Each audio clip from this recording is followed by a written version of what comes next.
Я особисто добре знав Андрія Парубія, тому для мене ця справа, як кажуть, болить. І тут ще ряд обставин.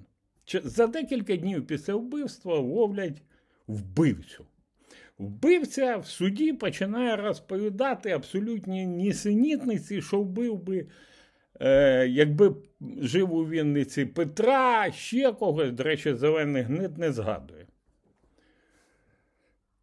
А вбивство він скоїв, бо це представник влади, який відповідальний за те, що його син зник під Бахмутом. Хоп.